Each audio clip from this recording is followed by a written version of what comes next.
जी, आपसे ये जानना चाह रही थी कि जो हॉलमार्क ज्वेलरी है उसके एक्सचेंज के ऊपर जो कैपिटल गेन को लेकर भी एक डिमांड की जा रही कि जब एक्सचेंज करते हैं तो वो कैपिटल गेन लग जाता है। मतलब जो गहने लोगों के पास है उस पे हॉलमार्किंग नहीं है, वो देकर हॉलमार्किंग वाले गहने लेने जाते हैं, तब उनको जीएसटी पे करना पड़ता है। इसके ऊपर कुछ हो सकता है? आपने जीएसटी की भी बात की थी।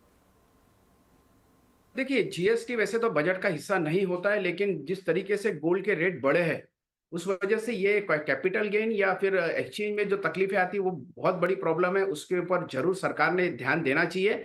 और जैसे कि आप अभी बात कर रहे थे चिराग भाई उसके लिए कि हमारा एक्सपोर्ट को लेके, तो 100% हैंडमेड ज्वेलरी पूरे वर्ल्ड में अगर सबसे ज़्यादा अगर कहीं फेमस है, तो वो इंडिया की है। और हैंडमेड ज्वेलरी को और ज़्यादा वर्ल्ड वाइड इसे थोड़ा-सा प्रमोट किया जाना बहुत ज़्यादा ज़रूरी है।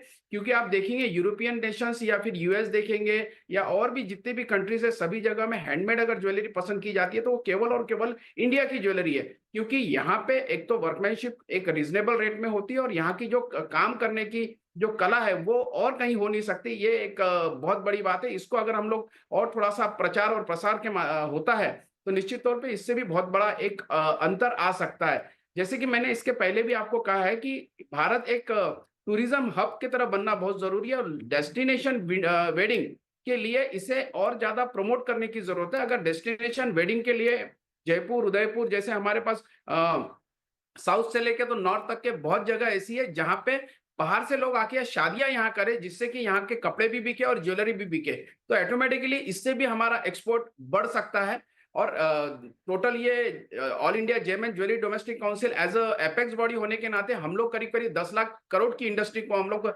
संभाल रहे हैं। और अगर इसमें मैं इसको जोड़ देता हूँ एक्सपोर्ट को, तो 2-2.5 लाख करोड़ की वो भी इंडस्ट्री होती है। तो एक बहुत बड़ी इंडस्ट्री है ये। इसे कहीं ना कहीं और ज्यादा पर्टिकुलर इस बजट में एक रेगुलेटरी बॉडी बनाने की बहुत जरूरत है। कोई एक क्योंकि हमारे पास कोई ऐसी मंत्रालय नहीं है जहां हम लोग हमारे प्रॉब्लम्स को लेके डायरेक्टली जा सके। क्योंकि हमें फाइनेंस में जाना पड़ता है, हमें गृह विभाग की तरफ जाना पड़ता है, आरबीआई में जाना पड़ता है, कॉमर्स मिनिस्ट्री में जाना पड़ता है। तो सेंट्रली हमारे लिए अगर कोई एक मिनिस्ट्री या फिर एक रेगुलेटरी अथॉरिटी अगर बन जाती है कोई, या सचिव लेवल का कोई हमें एक नोडल ऑफिसर मिल जाता है जो कि हमारे सभी प्रॉब्लम्स को वो शॉर्ट आउट कर दे, साथ ही साथ एक्सपोर्ट कैसा बढ़े इसके ऊपर अगर सरकार इस बजट में कोई एक बड़ी चीज लेके आती है, तो इससे 100% ये मार्केट भी अच्छा होगा, सरकार के भी प्रॉब्लम शॉर्ट आउट होंगे। और एज अ एक जिम्मेदार ज्वेलर होने के नाते या जिम्मेदार काउंसिल के चेयरमैन होने के नाते हम सरकार के साथ कंधे से कंधा मिला के काम करने के लिए तैयार है।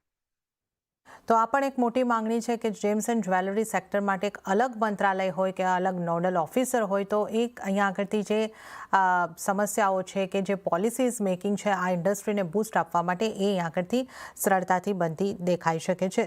ચિરાગજી,